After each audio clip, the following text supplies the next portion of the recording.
Hey guys, welcome back to another video. Today I want to talk about something that was an interesting topic of discussion me and my friend had the other day, and it's about video game prices in Japan. See, when you look at video game prices in Japan, especially when you're trying to import from the United States, you'll see that a lot of games are, well, more expensive than you're used to paying. For example, there's a game that I used to play called Gundam Extreme Versus, and a friend of mine had bought the game for well over $100 when it first came out. Now, could you imagine a PS3 game being $100 that wasn't a collector's edition? It sounds crazy, but these sort of things do happen in Japan. You'll notice it a lot with third-party games. First-party companies do this too sometimes, but they've gone down, I think, just because maybe, and it's just a theory of mine, game prices are starting to kind of be normalized throughout the world. $60 is what we're used to in America, $60, $70 now, and in Japan, 6,000 to 7,000 yen, sometimes 8,000 yen. It's about $80 is the normal price. In Europe is roughly around the same, I think 60 euros, I believe, right? Correct me if I'm wrong. In the past, actually, games were more expensive, believe it or not. I like to look up commercials for games when I do reviews. So for example, if you watch any of my other videos, you'll see a good example is the Super Mario AllStars video I did. I think in the commercial, it shows how much the game is going for, and I believe it was 9,800 yen, which is almost $100, which seems kind of crazy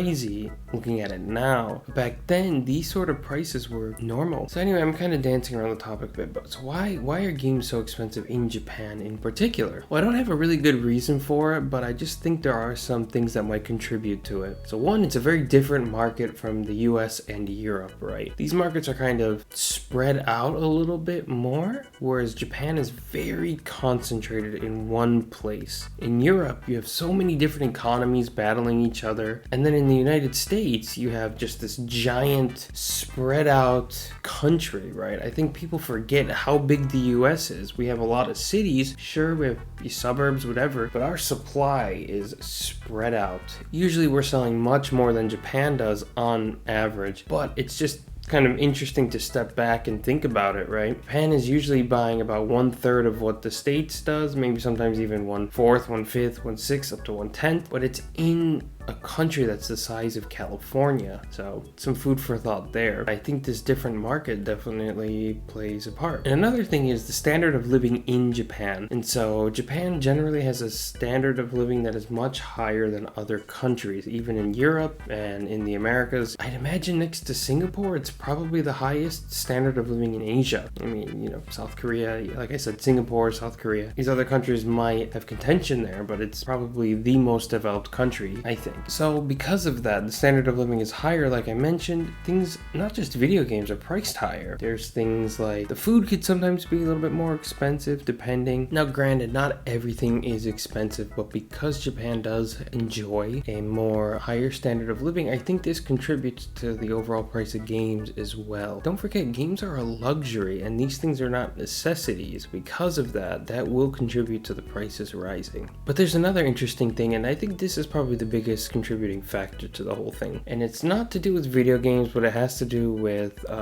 anime actually, and kind of, maybe you've heard the word otaku before, right? So otaku culture, right? Look up the price of a Blu-ray disc of an anime and you'll be appalled to see how expensive it is. It's usually 1 or 2 episodes on a disc and they sell it for $80 to $90. It seems insane, and this is something that would never fly in the US because those sort of things are a more niche market, so they would never sell in a million years. But in Japan, there are diehard fans and they will pay the price for this. They will pay the money, no ifs, ands, or buts. Blu-ray sales are actually a huge reason a show or a series gets another season because of these strong sales. If the strong sales are not there, it's usually not going to get continued for another run. Not even how much people watch it, but it's about how much merchandise and Blu-rays that they sell. And I think this is kind of the same with video games because, yeah, sure, something more mainline like Mario or Zelda or Sonic or whatever is kind of for everybody. They're not going to shoot those prices up too high. These games with more kind of